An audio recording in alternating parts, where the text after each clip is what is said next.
and this is my review for Transformers Reveal the Shield Deluxe Class Bumblebee. But before we'll start on Bumblebee, just a real quick update to Reveal the Shield Perceptor. Two things I forgot to mention. One, this chrome chest plate right here does open. It does reveal some pretty nice mechanical detailing. I'm not really sure what that's for. I guess it's more to homage the original figure than anything.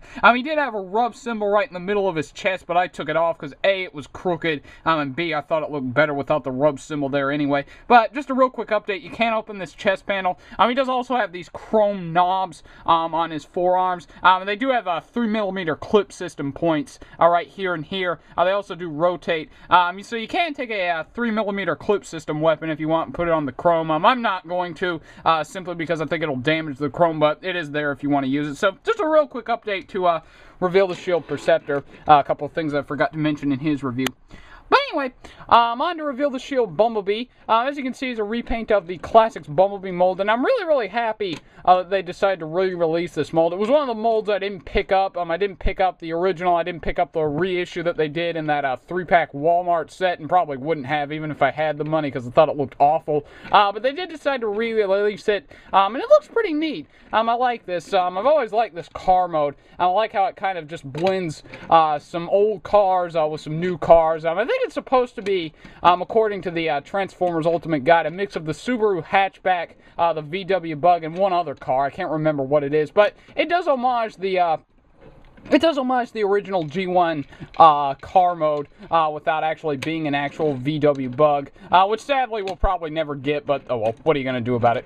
Very cool. Not a whole lot of features in this modem. It does roll fairly well. They did paint the rims, which I'm very happy they did. I always like it when Hasbro paints the rims since they don't do it too often. But very nice detailing, very nice paint apps on the back with these lights. Up here you get some very nice little translucent blue lights right here, a very nice translucent blue window. It does also have a rub symbol up on the top. I'll go ahead and put it right next to my light just to activate it, just to show it off. So you can see right here, yay, he's an Autobot, as if you didn't already know. But anyway, yeah, like I said, I've never really been that big a fan of the Reveal the Shield line. I think it's a neat gimmick for the kids, but oh well. You can, if you want, actually take the spoiler off. It can be a little bit tricky, but you can actually take the spoiler off. It does require a little bit of force, but it can come off if you want to have it looking more like his G1 stuff. I usually take off the spoiler, so I'm just going to leave it off for the rest of this review, and I think it looks a lot better, personally, but that's just my opinion. You can leave it on or off. There's really no right way to do it. It's all to personal preference. Now, it does come with this Wave Crusher accessory. It's meant to be a jet ski, and what you can do is there's a little hole right here, this little trailer hitch in the back right here. You can attach it, you can pull it along, which, it looks okay. I've never really understood why they felt the need to include this accessory, but oh well, it is there if you want to use it. So it's okay. It's really not that useful, but it is there if you want to use it.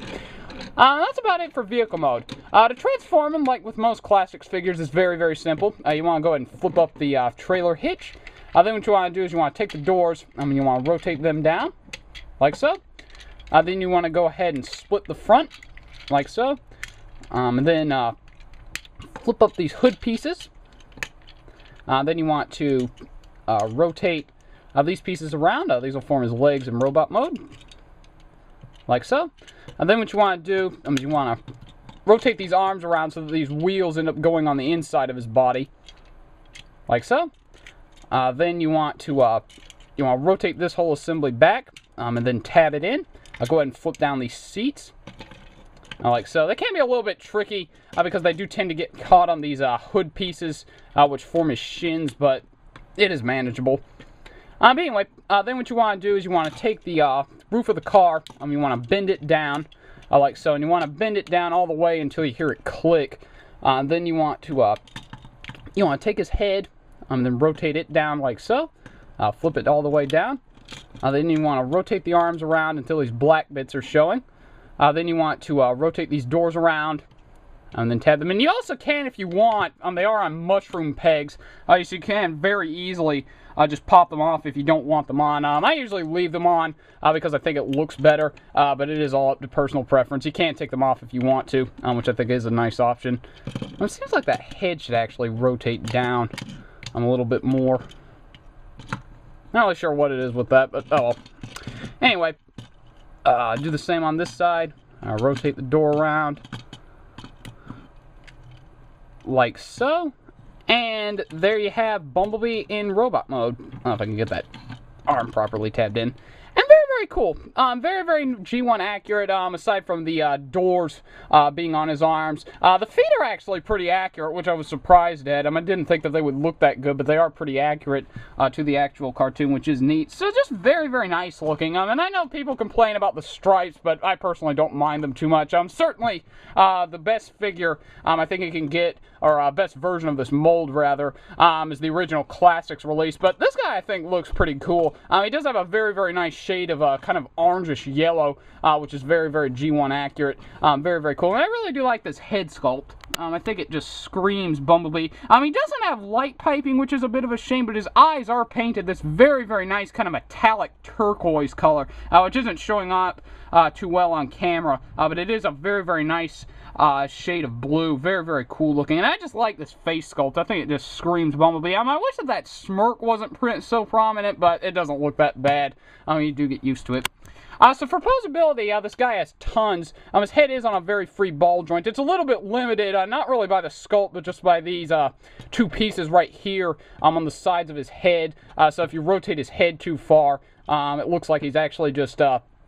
It looks like he's actually hitting part of his body, which obviously in real life would be very stupid looking, so I usually don't use it that much. But you can get a lot of posability out of his head. You also can, if you want, rotate it straight up, kind of to simulate how he's flying, which we'll get to in a minute. But you do get some poses out of the head, which is nice. He does have ball-jointed shoulders, very, very nice. He does also have a hinge, just due to transformation, that you can use. He does have ball-jointed shoulders. They said they don't rotate at the lower elbow, which is a bit of a shame. I would have liked that. But, oh, well, what are you going to do? He doesn't have any wrist articulation, which is a bit of a shame. No waist articulation either, which I think they could have worked in if they had put a little bit more effort into it. But, oh, well, not that big a deal, but it would have been nice if they had incorporated some waist posability. He does have ball-jointed hips, which is nice. Again, a little bit limited just due to their sculpt, but still, you can get some poses out of him. He does rotate at the upper knee, and he bends at the knee. His knees are kind of at a weird joint. It is a little bit low on the figure, which is a bit of a shame, but oh, well, what are you going to do? And his feet do go up and down. I wish that they could pivot side to side, but I can understand why they didn't incorporate that, because that would have been very, very difficult. So you can get a lot of poses out of this figure, which is nice. Now, with this Wave Crusher accessory, you can, if you want, unfold it into a jetpack. What you do is you split it down the middle, and rotate these off to the side, and then rotate them down, and then rotate them up and around like this, like so. So rotate it down, and then get it to be like this.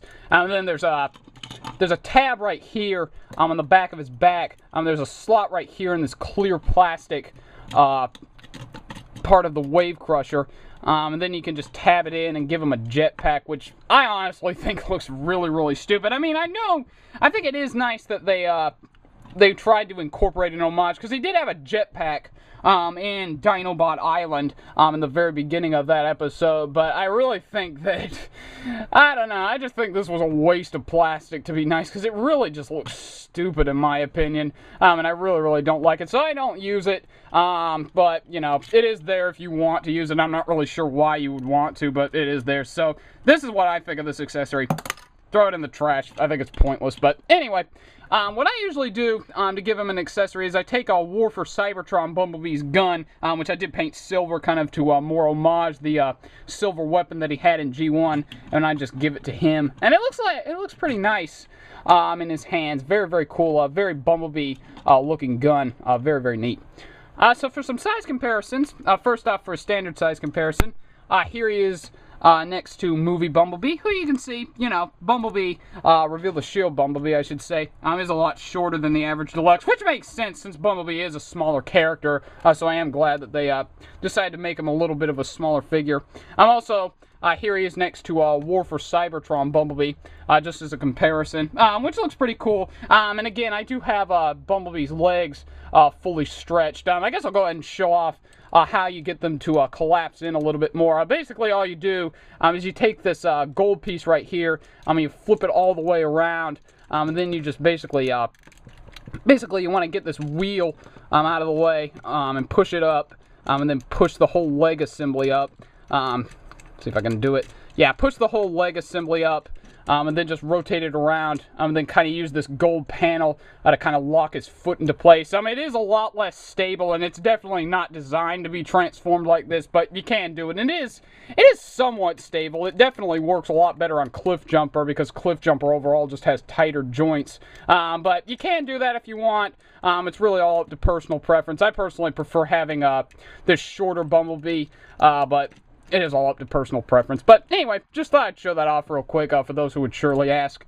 And also, finally, just for fun, just to see how he fits in with the rest of the Classics, here he is next to Classics Optimus Prime. And you can see, in the cartoon, Bumblebee was a little bit shorter than that, but that's pretty close to accurate scale. So really, really cool. Very, very nice looking with the rest of the Classics figures. Very cool. So overall, yeah, I highly recommend this guy. I highly recommend the mold, but I highly recommend this figure too. I personally think it's one of the better looking versions of the mold that we got. I think still the best version, period, is the Classics Bumblebee, because they always have like the white stripes on him. But definitely, I think if you want a little bit more of a G1 accuracy, go with this guy. I know he does have the stripes, which he didn't have in G1, but overall, I think the paint job is more based off of the G1 character. And there always is the Henkei Bumblebee, or United Bumblebee that you can get, but they're a little bit pricey, so that's going to be for more high-end collectors. So if you just want a less expensive version of Bumblebee, just get this guy, because he's really, really cool, and I really highly recommend him. And again, if you want a weapon that looks really, really cool with him, I highly recommend giving him a War for Cybertron Bumblebee's gun. Again, the yellow on it's going to be a little bit off, but it still does look cool. I usually just paint my weapons silver, but oh well, that's all up to personal preference. But anyway, if you want a gun for him, give him War for Cybertron Bumblebee's gun, because I think it looks really, really neat. So there you go, my look at Transformers Reveal the Shield Bumblebee. Thanks for watching, and please subscribe.